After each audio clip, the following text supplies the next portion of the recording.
We are very close to our goal of 1,000 subscribers, but I still need your support. Please don't forget to take a second and subscribe to my channel. The storm had been building all afternoon, crawling up from the Gulf with a slow, deliberate menace that felt personal. By sunset, the air along Bayou D'Arbonne hung heavy with humidity and the faint metallic smell of rain waiting to fall. Sirens wailed from the parish's flood warning system, long, low mechanical howls that rolled across the cypress stands and echoed off the flat water. At 8:37 p.m. on April 12, 2007, 19-year-old college rower Emily Raye pushed her aluminum scull into the dark green current for what would be her final practice before regionals. Witnesses remembered her saying she needed the water to clear her head, that the noise of the coming storm made her feel alive. Emily was a sophomore at Northeast Louisiana State University, majoring in kinesiology with a minor in marine biology. She rowed for the university's small but fiercely competitive women's crew, a tight-knit group that practiced before dawn and after class, when the bayou was empty, except for herons and the occasional fishermen.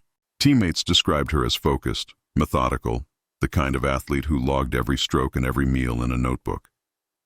The daughter of a local sheriff's deputy and a high school biology teacher, Emily had grown up on the bayou's edge and knew its moods better than most. That knowledge made her disappearance all the more impossible. The weather deteriorated faster than anyone expected.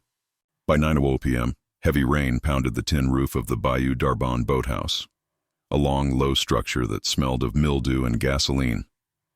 Flood sirens continued to pulse through the night, joined by distant thunder. Two teammates who had finished practice earlier reported seeing Emily's silver Ford Ranger still parked under the oak tree near the launch ramp. Its windshield wipers were stopped mid-swipe, frozen in the rain. When they checked again at 9:45, the truck hadn't moved. The boathouse lights still glowed weakly through the sheets of water, one bulb flickering like a heartbeat. At 10:12 p.m., head coach Daniel Knox called Emily's cell phone. It rang twice before going to voicemail. He left a message reminding her of morning weigh-ins, unaware that by then Emily was already listed, unofficially, quietly, as missing. The call logs later showed that her phone had connected to a tower 3 miles north, near a stretch of levee road that flooded within minutes of the next siren cycle. By dawn, the storm had broken. Pale light filtered through low clouds, turning the bayou into a mirror of gray and green. When Coach Knox returned to the boathouse at 6 a.m., Emily's truck was still there, its driver's door locked, the keys dangling from the ignition. Inside the cab sat a half-empty bottle of Gatorade, her gym bag, and a damp towel. The driver's seat was pushed far forward, closer than Emily would have kept it. On the passenger seat lay her notebook, open to a page dated April 11th, its last entry scrawled in smeared ink. Pollen thicker today. Something smells off in the water. The first official report reached Ouachita Parish Sheriff's Office at 6:43 a.m. Deputy Calvin Landry was dispatched to the scene. He'd been on the job for 15 years and knew the Raye family personally. His arrival marked the beginning of a search that would stretch across marsh, floodplain, and 2 decades of secrets. Landry's initial assessment was simple. Emily had drowned. The flood warnings, the rising water, the overturned skull found a quarter-mile downstream. It all pointed to tragedy, not foul play. The kayak was upright but waterlogged, one oar missing, the other wedged beneath a tangle of reeds. No footprints led away from the bank, and no signs of struggle marred the mud. Still, Landry noted something that didn't fit: the boathouse door. It had been pulled closed and bolted from the inside, yet no one was inside when he arrived. Search teams mobilized quickly. By noon, volunteers and John boats were sweeping the bayou's bends with grappling hooks, while cadaver dogs worked the shore. Divers from Monroe arrived by late afternoon. They found plenty of debris, branches, old tires, a rusted shopping cart, but no trace of Emily. The currents had been fierce overnight, the storm runoff turning the calm bayou into a river of silt and confusion. Locals gathered on the levee, whispering about the Raye family's bad luck. Emily's father, Deputy Mark Raye, stood shoulder to shoulder with colleagues, his uniform soaked through, his face unreadable. The search continued for 5 days. Helicopters scanned the flooded lowlands, and sonar sweeps mapped the underwater terrain. Nothing. Not a body, not a piece of clothing, not a single clue except for that notebook and the warped kayak. On the 6th day, the sheriff's office held a press conference declaring the case a tragic boating accident pending recovery. But even as he read the statement, Landry knew something didn't feel right. In the weeks that followed, rumors filled the vacuum. Some said Emily had been pregnant. Others whispered about a secret relationship with someone in the Parks Department who maintained the bayou's floodgates. When a fisherman reported finding a strand of long brown hair tangled in driftwood 10 miles downstream, lab results showed it wasn't Emily's. The case went cold before it ever warmed. Her parents turned the boathouse into a memorial. They hung her racing photos on the walls and left her skull on its rack, still streaked with silt. Students lit candles by the water. The university held a vigil under the live oaks. By summer, the story had faded from local news, replaced by hurricane coverage and high school football scores. But one person never stopped watching the bayou, Deputy Landry. Something about that locked door and that note about Pollen haunted him. He quietly kept a box of evidence under his desk. Photos, weather maps, and a scrap of tarp he'd cut from the boathouse wall, its surface slick with green-black mildew. He'd found it half buried near the ramp the morning after the storm, thinking it belonged to one of the rescue teams. Testing had shown nothing unusual, just organic decay. But Landry couldn't shake the feeling that he'd missed something important. Years passed. The Rays moved north. The university replaced the boathouse roof, repainted the docks, and stopped mentioning Emily during freshman orientation. Landry retired in 2016, still carrying the file in the trunk of his truck. It wasn't until April 2023, 16 years to the week after Emily vanished, that the tarp sample was retested during a forensic backlog initiative. This time, analysts detected something that changed everything. Non-native pollen grains embedded in the fibers, species found only near an abandoned recreation complex 5 miles west. The complex had once been managed by Parks Supervisor Harold Denton, a man who, in 2007, held keys to every gate, shed, and maintenance tunnel along Bayou D'Arbonne. Denton had retired quietly in 2010 and moved to Arkansas.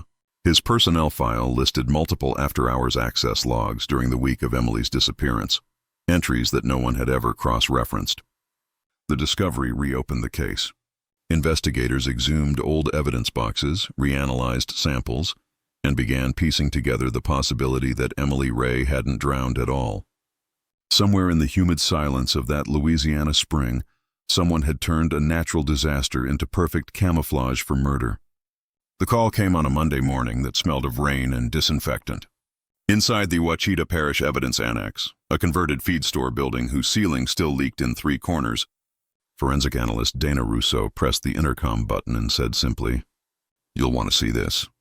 Retired Deputy Calvin Landry was 62, gray-haired, and halfway through his second cup of chicory coffee when the message reached him. He hadn't heard Emily Raye's name spoken aloud in years. The file box bearing her case number had followed him from office to office and finally into the trunk of his pickup, like a relic no one else wanted to claim. Rousseau's re-examination of the old tarp fibers was supposed to be routine, another tick mark on the state's cold case evidence audit. Instead, it resurrected the single investigation Landry had never truly buried. When he arrived, Rousseau slid a microscope tray toward him.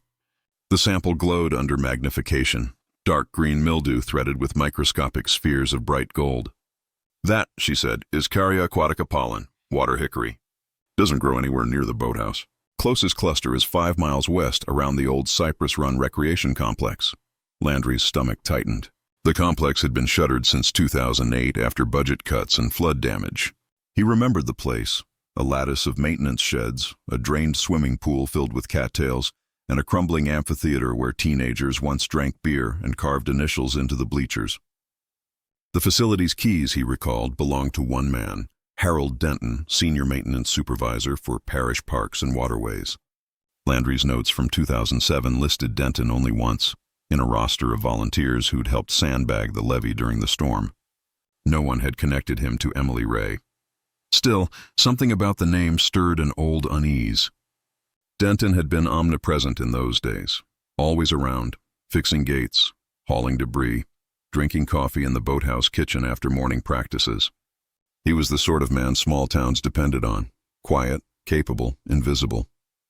The sheriff's new cold case unit assigned Detective Amara Boudreau to review the reopening. 34, methodical, graduate of LSU's forensic science program. She'd grown up in Baton Rouge, but carried a North Louisiana patience that served her well among aging deputies. Landry briefed her in a windowless office lined with rusting file cabinets. She listened without interrupting, scribbling notes on a yellow pad. When he finished, she asked only one question. Did anyone ever process the boathouse roof runoff? Landry blinked. Runoff? She nodded. Mildew means moisture. If pollen settled there, rainwater would have flushed residue down the drains. If we can locate the drain field, maybe we can trace where it came from. The next morning, they drove to the old boathouse. The university had built a new facility 2 miles upriver, leaving the original structure to decay behind a chain-link fence. Spanish moss dripped from the eaves, and graffiti covered the concrete launch ramp. Inside, the air was thick with mold and silence. The metal bolts that once held the skull racks were orange with rust. A raccoon scuttled across the rafters. Landry felt the years compress until the night of the storm seemed to hover in the stale air. Boudreau photographed the interior, then crouched near the floor drain. See that discoloration? She said, this isn't Bayou silt. It's fine loam, imported soil. Matches the floodplain west of Cypress Run. She collected samples, labeling each with neat block letters. Outside, the sun burned through cloud haze, and the bayou shimmered like liquid bronze. Back at headquarters, preliminary spectrograph analysis confirmed the loam contained the same pollen species Rousseau had identified.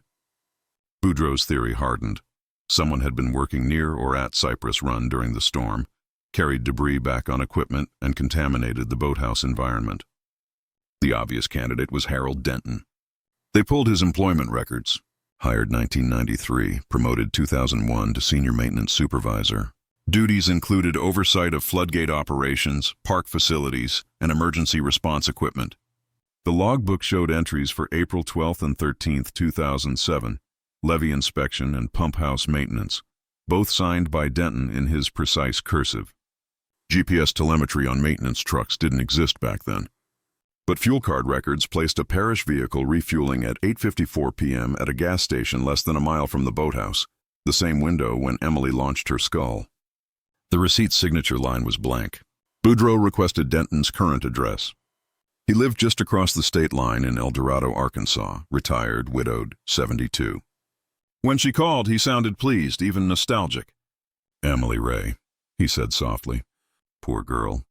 Never found her, huh? He agreed to meet 2 days later, to help however I can. The meeting took place at a diner off Highway 82, a place that smelled of fryer oil and lemon disinfectant. Denton arrived early, wearing a neatly pressed khaki shirt embroidered with a faded parish logo. His hands, large and sun-spotted, trembled slightly when he lifted his coffee. Boudreau began with routine questions: weather, flood response, maintenance records. Denton answered smoothly, eyes steady. Then she placed a photograph on the table, the scrap of tarp, mildew spreading like bruises across its surface. Recognize this? She asked. He studied it for a long moment before shaking his head. Could be any old cover from the equipment yard. His tone was calm, but his pulse throbbed visibly at his temple. Boudreau noticed. It was recovered near the boathouse the night Emily disappeared, she said. Lab found pollen from Cypress Run in it. You worked that site that week.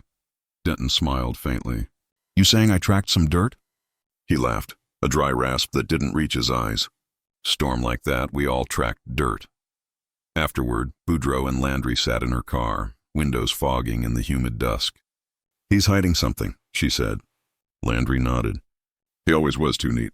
People that neat around mud are worth watching. Over the next month, they rebuilt the timeline.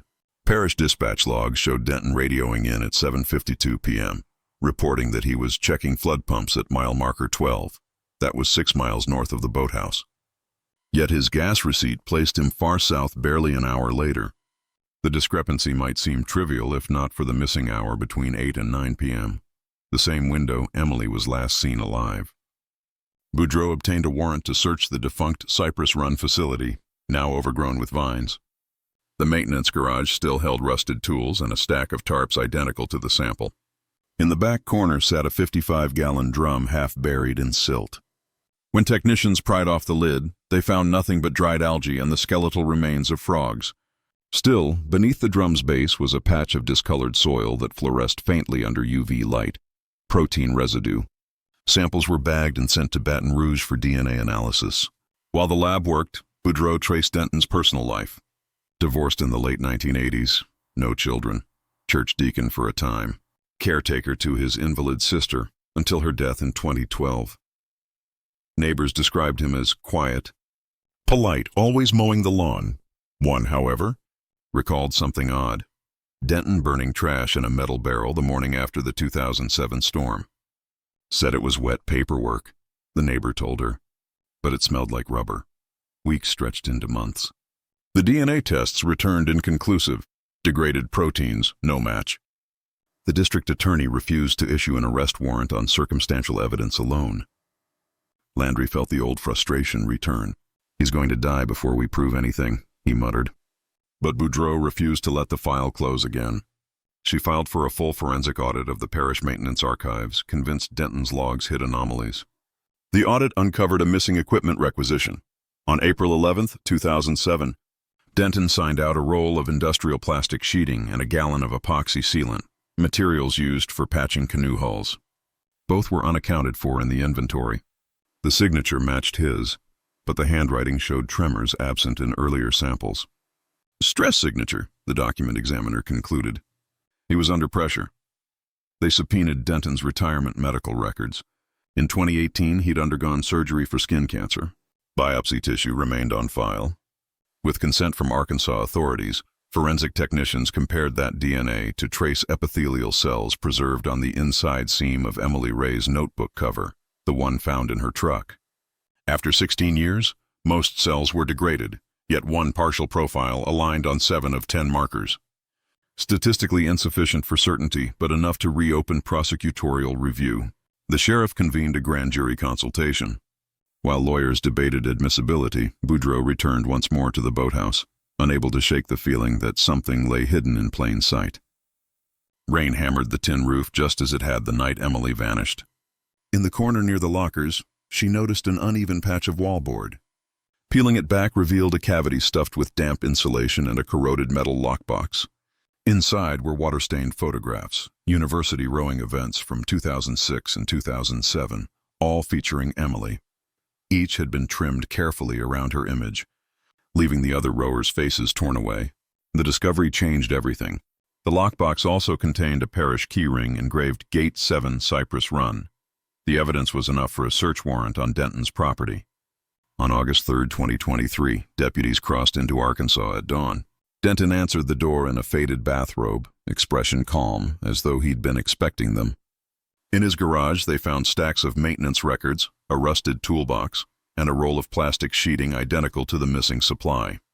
Beneath a workbench sat a sealed cooler. Inside, among old photographs and parish patches, lay a tarnished silver pendant. A miniature oar, engraved with the initials ER. Emily's teammates confirmed it as her good luck charm. When Boudreau read him his rights, Denton said nothing for a long time. Then he whispered, "You shouldn't dig in the mud. It remembers everything." He was taken into custody without resistance. Back in Louisiana, news of the arrest rippled through Monroe and Ruston.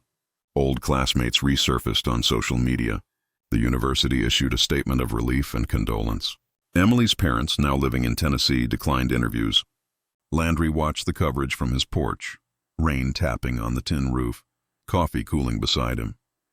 After 16 years, the case that had haunted his dreams was breathing again. But he knew the hardest part was still ahead.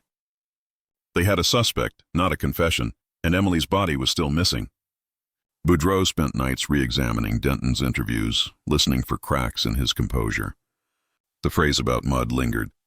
She studied hydrology maps until dawn and realized that during major floods, the drainage from Cypress Run fed into an abandoned irrigation channel terminating at a forgotten oxbow lake. If Denton wanted a place that swallowed evidence, that was where he'd go. 3 days later, sonar teams launched from the levee under a sky thick with thunderheads.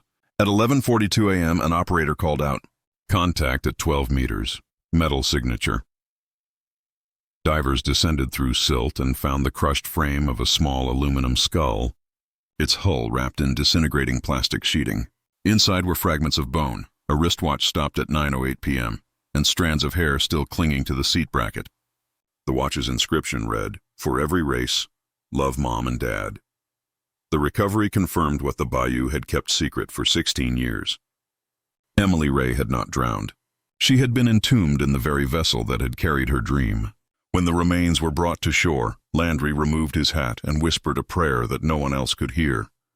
The bayou smelled of rot and diesel when the recovery team hauled the crushed skull from the oxbow. Black water poured from the hull's cavity in slow, viscous sheets that glistened under the floodlights. The air was thick with mosquitoes and unspoken dread. Detective Amara Boudreau stood at the edge of the bank, her boots sinking into the mud, watching divers lift what was left of Emily Raye onto a waiting gurney. The remains were small, almost fragile, wrapped in tatters of polyethylene and aluminum fragments. There was no ceremony, no sound except for the rain tapping on tarps and the mechanical whine of generators. Every person on that bank understood they were standing inside the border between mystery and truth. The forensic van drove off toward Monroe General at 12:31 p.m. Landry lingered by the water, staring at the ripples fading across the surface. 16 years, he muttered. And the bayou still remembers. Boudreau didn't answer. She knew that once the story broke, the quiet rhythm of parish life would collapse beneath the weight of spectacle. News spread fast. By dawn the next morning, satellite trucks lined the levee road. Reporters in press shirts stood knee-deep in mud reciting the same headline. Cold case solved. Arrest in 2007 Bayou disappearance. The university released a statement honoring Emily's memory, promising scholarships and memorial plaques. The sheriff's department scheduled a press conference for 10 a.m. Landry refused to attend. He sat in his truck by the boathouse instead, listening to the flood sirens test their morning cycle. The same low mechanical moan that had sounded the night she vanished now drifted across the water like a ghost calling itself home. At the parish jail, Harold Denton sat in interview room B, a square space of cinder block painted institutional beige. His wrists were shackled loosely. His expression was unreadable. He looked smaller without his maintenance uniform, just an aging man in a wrinkled gray t-shirt, liver spots dappling his arms. Across from him, Boudreau opened a thin folder and began reading. Chain of custody, DNA report, recovered property, pendant, ore fragment, wristwatch, fabric sheeting. When she finished, she placed Emily's tarnished pendant on the table between them. Do you recognize this? Denton's gaze flicked toward it and then away. You've already decided who I am, he said softly.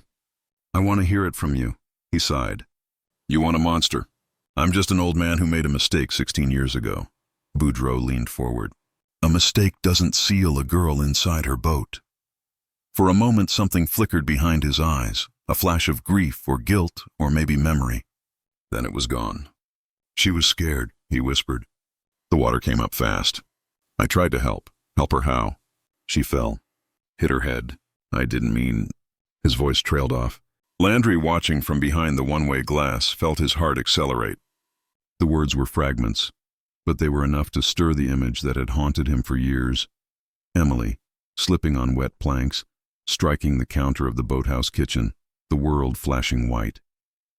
Confessions forming, he said quietly. But Boudreau wasn't convinced. If it was an accident, she said, why hide her? Why lie for 16 years? Denton's hands tightened on the table edge. Because no one believes accidents anymore. Not in places like this. Everyone needs a villain. You gave them one, she replied. He looked up then, eyes pale and watery. You think you understand the bayou? It's a hungry place, detective. It keeps what it's owed. She let the silence stretch. Behind the glass, Landry mouthed to keep him talking. Denton continued, voice low and steady. That night, the sirens were already going. She came up from the dock with her hands bleeding. Said she saw something in the current. I told her to stay inside. She wouldn't listen. Said she needed to get one last measurement for her rowing notebook. Something about water clarity. I followed to make sure she didn't slip again. He paused. Then lightning hit the pump house. Scared her. She turned too fast. I grabbed her arm and she fell backward. That's it. Just like that. Boudreau studied his face. And after? I panicked. Thought they'd blame me. So I did what I always do. I fixed it. He smiled faintly, a craftsman describing a repair. The plastic sheeting, the epoxy, it was all there. I patched the hull, sealed her inside, rolled it into the bayou before dawn. The current did the rest. The words hung in the stale air, heavy as humidity. When the recording ended, the district attorney's office called it a partial admission of responsibility. Not enough for a conviction without corroboration, but enough to ensure Denton would die in prison pending trial. Yet for Boudreau, the confession didn't close the case. It opened new corridors of unease. Why had he been at the boathouse at all that night? And what had Emily truly seen in the water that frightened her enough to make notes about something off and thicker pollen? The autopsy provided few answers. The bones bore no signs of struggle beyond the blunt trauma to the skull. Toxicology found traces of chlorpyrifos, an agricultural pesticide used to treat standing water, banned statewide since 2008. The concentration suggested ingestion before death. Emily hadn't drowned. She'd been poisoned, perhaps minutes before the fall Denton described. Boudreau confronted him again 3 days later.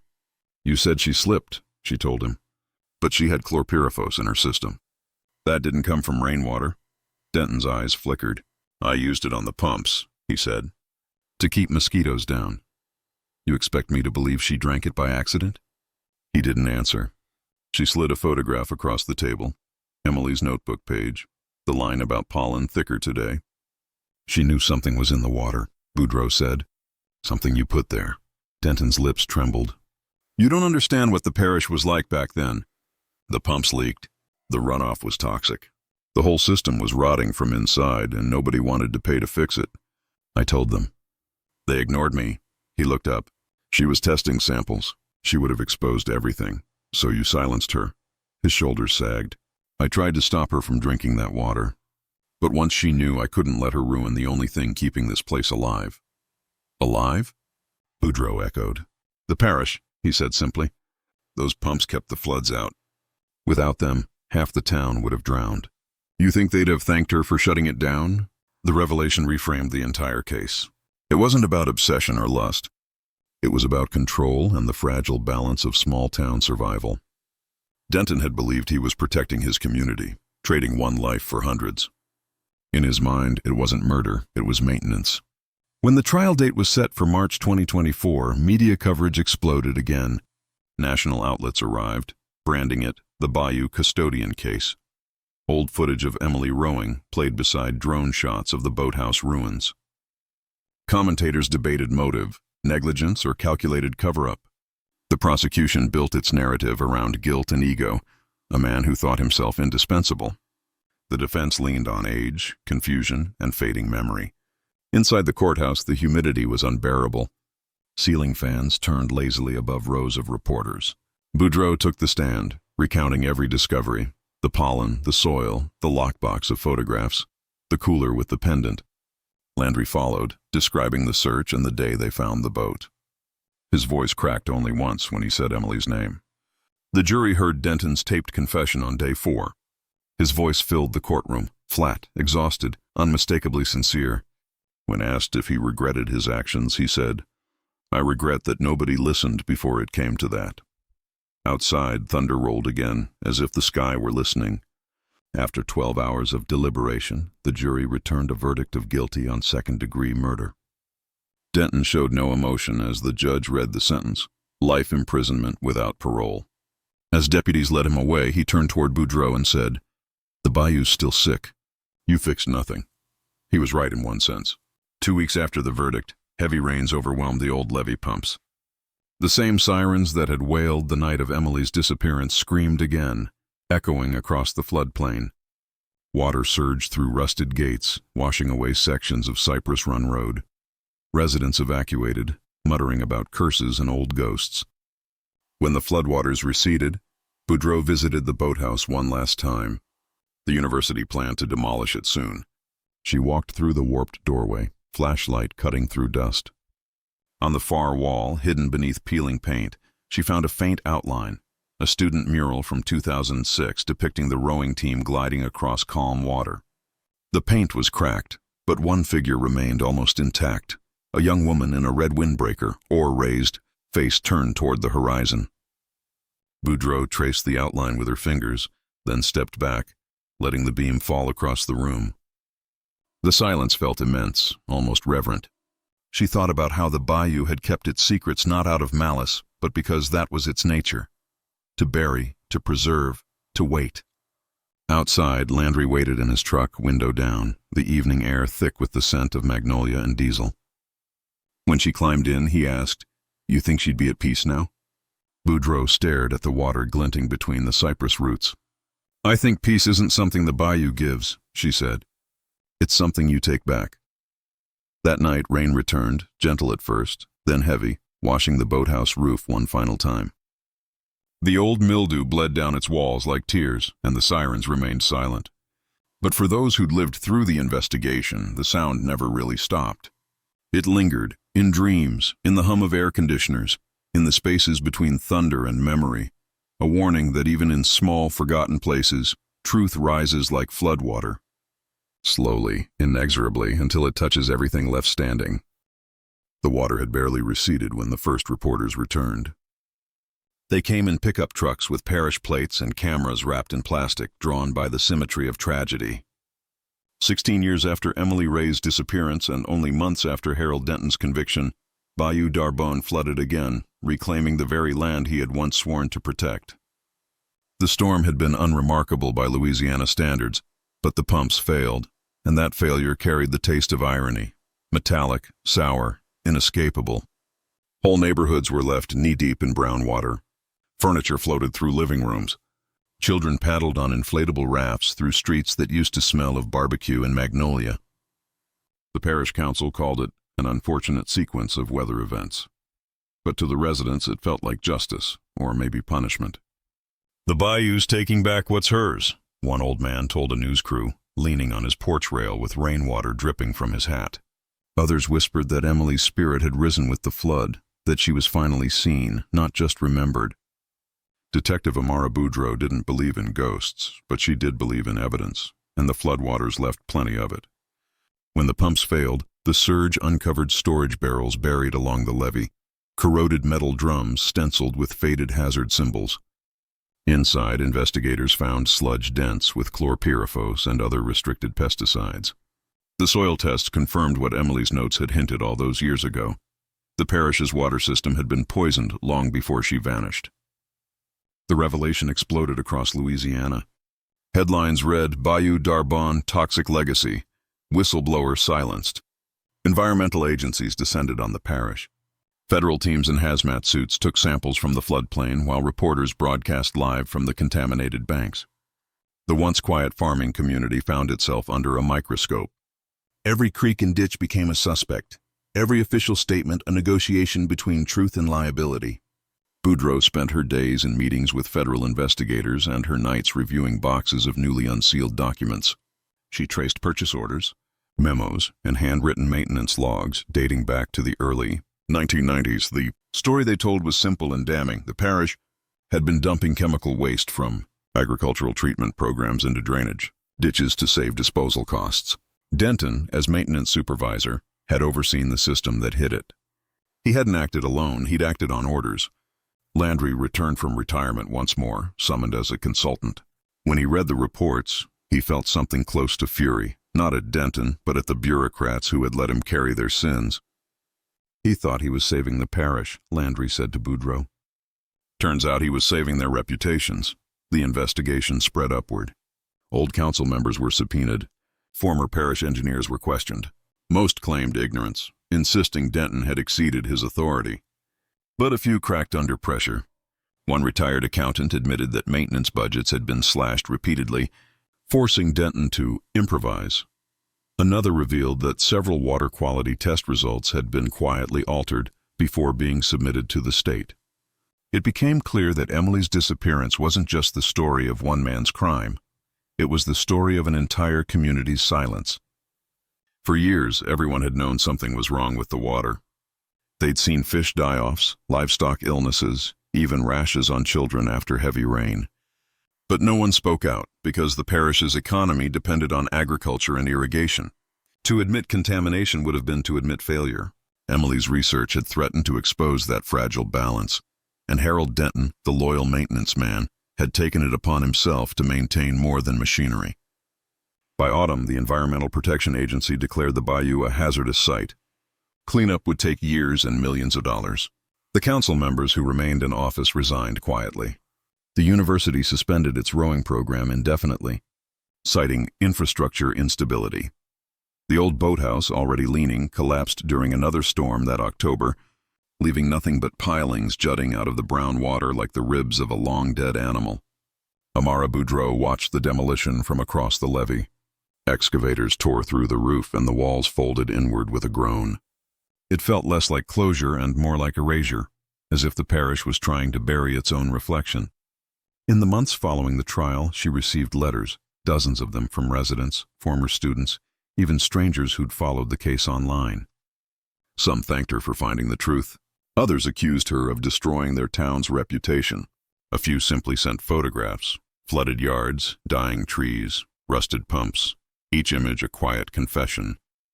The Rays returned to Louisiana in December to attend a memorial service organized by the university. The chapel was small and overfilled, the air heavy with incense and humidity. A simple plaque had been installed by the new waterfront, engraved with Emily's name and the words, "For every race." Her parents stood beside Boudreau afterward, eyes hollow but calm. "We used to think we wanted answers," Linda Raye said softly. "But answers don't heal. They just change what hurts." When they left, they handed Boudreau a sealed envelope. Inside was Emily's old rowing medal, tarnished and scratched. On the back, someone, perhaps Emily herself, had etched a single word: endure. The flood cleanup dragged through spring. Contractors in rubber suits dredged sediment and hauled away contaminated soil by the truckload. Every few weeks, another forgotten barrel surfaced. The media lost interest, moving on to newer scandals, but Boudreau stayed. She couldn't leave, not yet. She rented a small apartment above a bait shop in Monroe and kept driving out to the levee after her shifts. The bayou was quieter now, stripped of its sheen, its banks scarred with machinery tracks. But some evenings, when the light fell just right, the water still shimmered like a mirror of old memory. She started recording the story in longhand, every timeline, every name, every lie, hoping to build an archive that wouldn't vanish when the headlines did. Landry joined her sometimes, bringing coffee in silence. They sat in folding chairs by the water, the sound of frogs replacing sirens. "Funny," he said one night, "how truth and floodwater behave the same. You try to hold them back and they just rise higher." That summer, a journalist from Baton Rouge visited to write a feature about the woman who solved the Bayou mystery. Boudreau agreed to meet at the boathouse ruins, now just a platform above still water. The journalist asked what kept her working a case long after conviction. She answered, "Because the story didn't end in court. It ended here in the water. The bayou isn't evil, it's honest. It shows us what we try to hide." When the article was published, readers fixated on one line. She believes the real crime wasn't the murder, but the years of silence that made it possible. That quote followed her for the rest of her career. In late 2025, the EPA completed its cleanup report. Levels of contamination had dropped below hazardous thresholds, but the ecosystem remained fragile. Fish populations were half what they once were, and marsh vegetation had shifted species entirely. The report concluded with a warning. Environmental recovery depends on continued transparency and community oversight. Boudreau photocopied the line and pinned it above her desk. Transparency, she thought, had always been the missing element, between citizens and officials, between truth and comfort. A year later, she visited Harold Denton in Angola State Penitentiary. He was thinner, hair completely white, skin the color of parchment. His hand shook as he lifted the plastic cup of water she placed before him. "You came all this way to see an old man die?" he asked. "I came to ask if you ever regretted it," she said. He smiled faintly. "Regret is for people who think they had a choice. I didn't. They told me to keep the water moving. I kept it moving. You could have told the truth. They wouldn't have believed me any more than they believed her." She studied him for a moment. "You think the bayou forgives you?" "I think the bayou doesn't care. It takes everything the same way." He looked toward the window where sunlight slanted across the concrete floor. "But sometimes when the wind comes off the water, I smell it again. The rain, the mud, her perfume. It's all the same now." When Boudreau left, she felt neither victory nor pity, only the strange heaviness of unfinished history.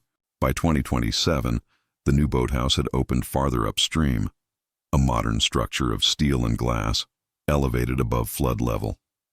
On its entrance wall hung a mural commissioned by the university, Emily Raye rowing against a sunset, her reflection blending with the bayou below. Beneath it, small text read, "Dedicated to truth, no matter how long it takes to surface." Boudreau attended the dedication quietly, standing in the back as students cheered. When the ceremony ended, she walked to the dock, where the water lapped gently against the pylons.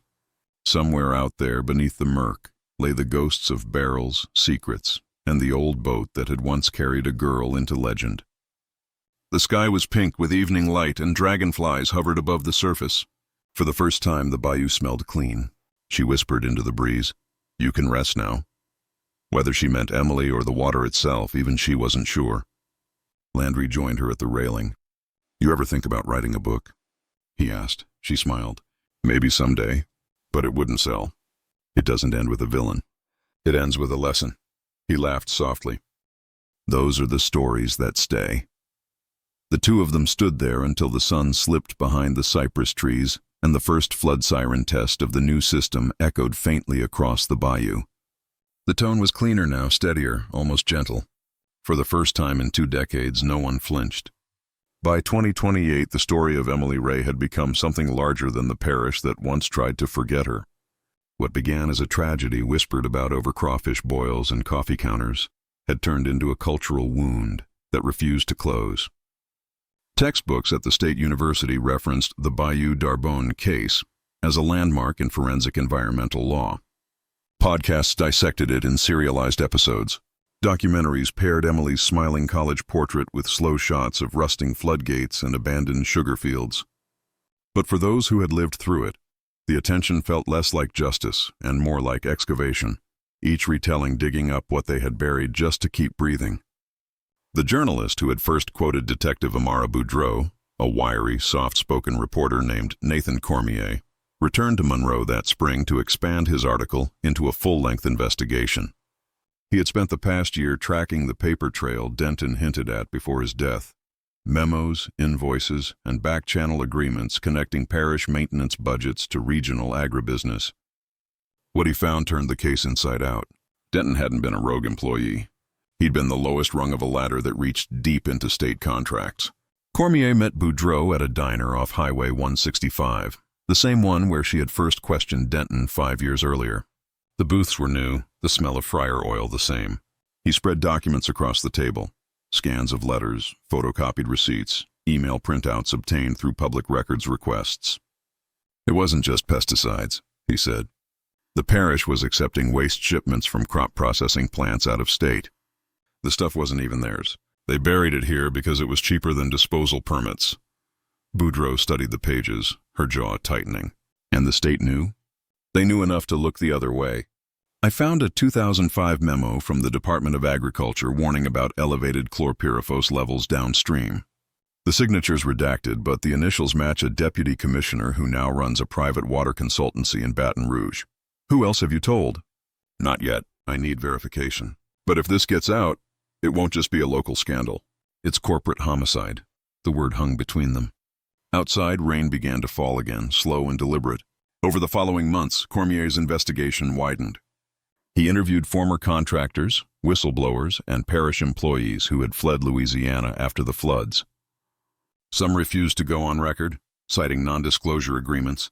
Others spoke freely now that the key players were dead or retired. Each testimony added a new layer. Falsified reports, manipulated data, trucks unloading chemical sludge at night. One former driver described watching Denton supervise a disposal run the evening of April 12, 2007. Storm coming in. Water rising, perfect cover. When Cormier published his first expose in the Baton Rouge Ledger, it detonated like a controlled blast. The Bayou D'Arbonne network. How a small parish became a dumping ground for corporate waste. Within days, state regulators issued statements denying knowledge, while environmental activists flooded social media demanding criminal prosecutions. The governor ordered an independent review panel. Lawsuits multiplied. Boudreau found herself drawn back into the maelstrom. She'd transferred to a regional task force by then, investigating cold cases involving public corruption. Cormier's findings gave her new leverage. The more she read, the more she realized Emily's death had not been a solitary event, but a consequence of systemic neglect. "The bayou didn't just take her," she told Landry one evening as they sat on his porch. "It took everyone's conscience." Landry sipped his coffee, the light of the television flickering through the window. "You think there's any justice left to find?" "Maybe not for her. But for the living? There has to be." The investigation led to subpoenas, hearings, and the slow unspooling of a bureaucracy built on omission. Cormier testified before the State Senate Committee that summer, his hands trembling as he read from Denton's work logs. Boudreau sat behind him unseen but present. The transcript later described her expression as stone in water, still but full of depth. When the committee adjourned, she walked with him along the levee, the air thick with mosquitoes. "You realize you just opened a door they'll try to close again," she said. "They can close doors," Cormier replied, "but stories have cracks." That night his article went viral. Within a week, the EPA reopened its investigation, citing probable concealment of hazardous materials by state-affiliated contractors. For the first time, the focus shifted from the bayou's water to the people who had profited from its poisoning. Meanwhile, the parish itself struggled to reinvent its identity. A new mayor, Cynthia Moreau, launched the Clean D'Arbonne initiative, pledging transparency and redevelopment. But progress was uneven. For every restored park, another business shuttered. Tourism dwindled. Anglers stopped coming. Locals joked grimly that the only thing still biting were mosquitoes and guilt. In early 2029, Boudreau received an invitation to speak at a university symposium titled Ethics and Evidence in Environmental Justice. She hesitated but accepted. Standing before rows of students half her age, she told Emily's story without dramatics or tears. She described pollen grains, mildew, the weight of a skull pulled from black water. She ended with a simple statement. Facts don't die, even when people do. They just wait for someone to listen. The auditorium rose in silence. Afterward, a young woman approached her, eyes bright. "I grew up in Grayson Parish," she said. "My mom got sick from well water. They said it was just iron. Do you think it could be the same thing?" Boudreau looked at her and realized Emily's legacy had become a mirror for hundreds of quiet tragedies. "Test your water," she said, "and don't stop asking why." By the end of that year, lawsuits against the state had surpassed 100. Settlements were whispered about. Non-disclosure agreements circulated like currency. But the story refused to die. Every time a journalist or activist tried to move on, another layer surfaced. A missing report, a dead witness, a buried map of pipeline runoff. It was as if the bayou itself kept spitting up its secrets. Cormier's book, The Weight of Water, Secrets of Bayou D'Arbonne, hit shelves in 2030. Its cover showed the old boathouse half submerged under orange light. The dedication read simply, "For E.R., who told the truth first." It became a national bestseller, taught in criminology programs, and cited in environmental policy debates. Boudreau read it once, then locked her copy in a drawer. "Stories that end in paper aren't really endings," she told Landry when he teased her about it. "They're just quieter confessions." Denton died in prison that same year. His death barely made the news, just a short paragraph in the local paper. Former parish supervisor found deceased in Angola cell. Cause of death natural. No visitors, no service. The bayou took another secret back. But the people he left behind began to talk. His niece, a nurse in Arkansas, contacted Cormier with a box of her uncle's belongings, journals, letters, photographs. Inside were meticulous notes about flood levels, pump capacities, and most chillingly, lists of approved dump zones marked with red X's along parish waterways. One entry dated March 2007 read, "Tested levels rising. ER notice discoloration. Must divert next cycle before she documents further." The notation transformed Denton's confession from tragic accident to premeditation. Cormier published the finding posthumously, and for a moment, outrage flared anew. But by then, the world had moved on to fresher scandals, and the story faded into archives and streaming documentaries. Boudreau retired in 2031, quietly and without ceremony. She bought a small house near Lake Claiborne, close enough to the water to smell the rain, but far enough that she could sleep through storms. She still kept Emily's medal in her desk drawer, polished now, the word endure catching light whenever she opened it. Sometimes she dreamed of the bayou, the sound of oars cutting through still water, the faint echo of sirens swallowed by distance. Landry passed away 2 years later. At his funeral, Boudreau stood among old deputies and family friends as the chaplain spoke about duty and memory. When the service ended, she walked alone to the bayou's edge. The water was calm, reflecting clouds that looked almost metallic.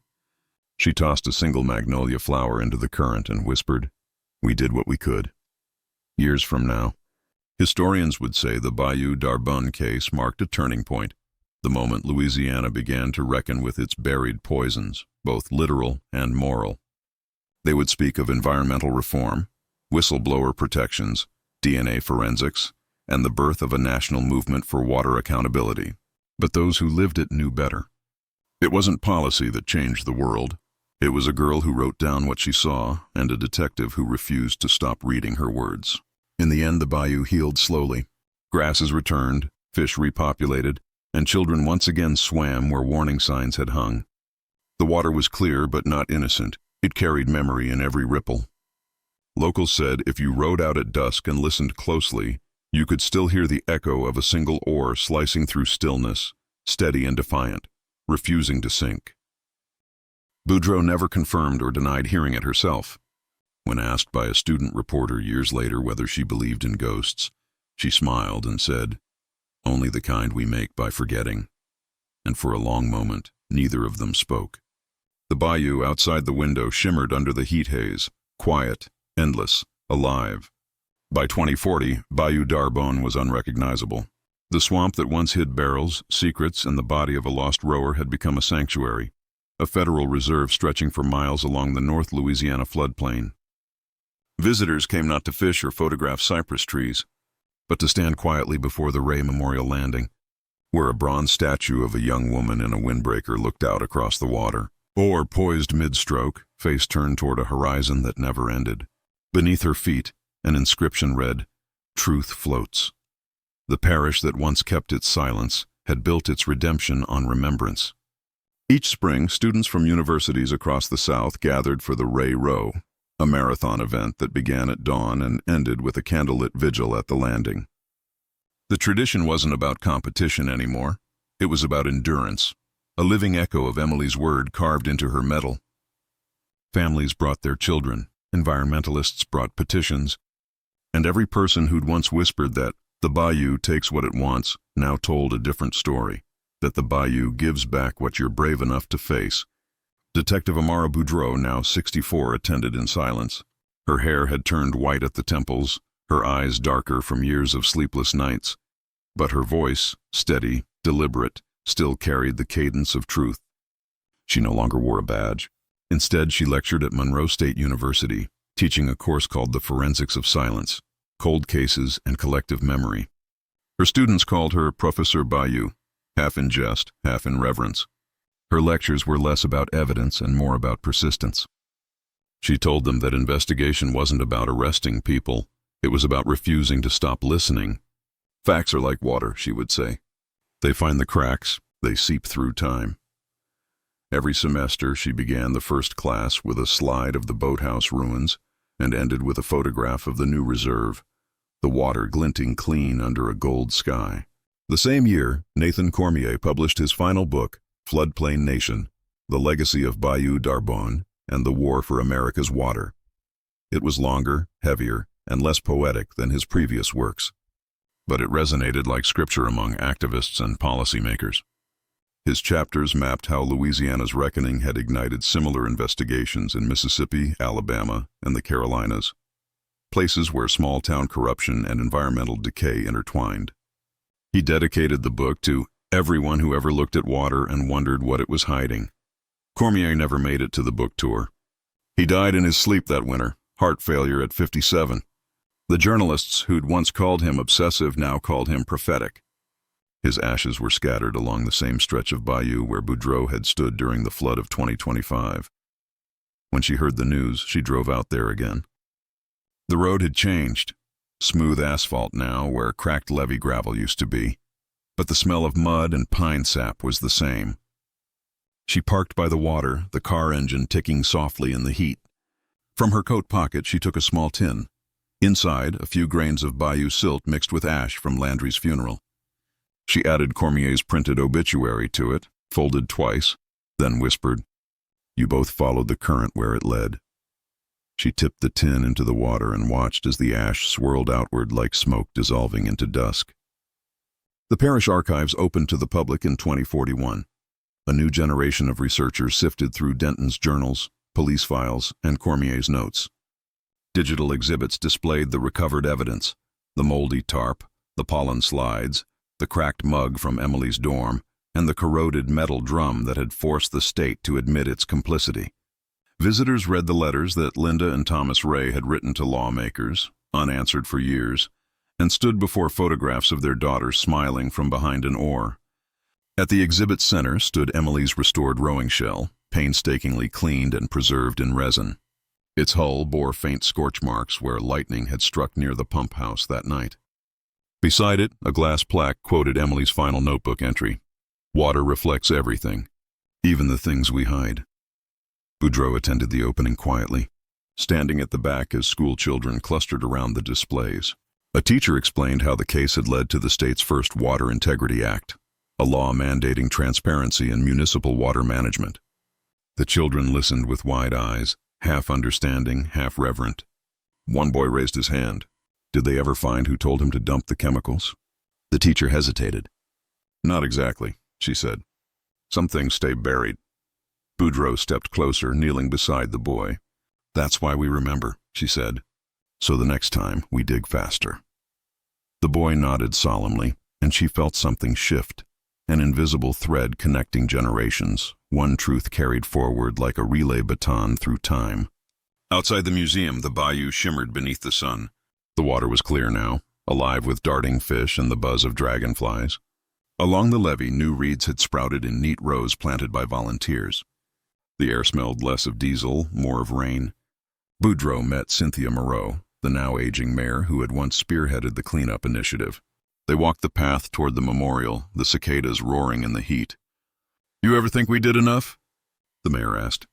"Enough doesn't exist," Boudreau replied. "But we did what the living could." Moreau nodded, wiping sweat from her brow. "Funny thing, people think healing is peace. It's not. It's work." They stood before the bronze statue. Someone had placed a fresh lily in the figure's hand. Boudreau smiled faintly. "She's rowing again," she said. That night she stayed at her lake house, the air thick with the hum of summer. She poured a drink, sat by the open window, and listened. Somewhere beyond the tree line, the bayou whispered its old chorus: frogs, insects, the faint lapping of current against soil. And beneath it all, something steadier, softer, the rhythm of oars against water, as if time itself were rowing forward. She dreamed of Emily often now, not as the missing girl in photographs, but as a woman grown, laughing somewhere upriver, guiding her students through calm water. In those dreams, the storm never came. In 2043, Monroe State renamed its forensics building the Amara Boudreau Center for Investigative Justice. The dedication ceremony drew reporters, former students, and survivors from other environmental cases who credited her example for their courage. She gave a short speech that ended with a line that later trended across social media. "Truth doesn't surface because we dig. It surfaces because we stop walking away." When the applause faded, she looked out over the crowd, searching instinctively for familiar faces. She thought she saw Landry leaning by the doorway, hands in his pockets, grinning like always. But when she blinked, the space was empty. Afterward, she walked to the campus lake where the rowing team had started training again. The air was filled with the clean scent of algae and metal. The coach called commands, and 8 synchronized oars cut the surface like the ticking of a clock. Watching them, she felt time collapse, past folding into present, memory into motion. One of the students saw her and raised a hand in salute. She raised hers back, the old gesture of solidarity between those who chase impossible answers. By the time she passed away in 2048, Amara Boudreau's name had become synonymous with persistence. The state archives cataloged her field journals alongside Cormier's papers, ensuring that neither the girl who vanished nor the detective who refused to forget would ever fade. Her ashes were scattered quietly at dawn across Bayou D'Arbonne, mixed with the same water that had once concealed the truth and later revealed it. That morning, Mist rose from the surface like breath. Fishermen who happened to be there swore they saw ripples spreading in slow circles, as if something beneath the water had turned over and finally settled. One man said he heard a voice faint as wind through reeds whisper, "Endure." No one laughed at him. In the bayou, superstition and science had learned to coexist. Years later, schoolchildren studying Louisiana history would recite three names in the same breath: Emily Raye, Harold Denton, and Detective Amara Boudreau. Not villain, victim, and investigator, but a triangle of consequence, proof of how truth moves through people like current through water. And when they visited the reserve, guides would point toward the far bend where the old boathouse once stood and tell them, that's where the silence broke. Some said that at sunset, if the water was still enough, the reflection of the statue seemed to move, her bronze oar slicing through the mirrored surface, steady and endless, forever rowing toward light.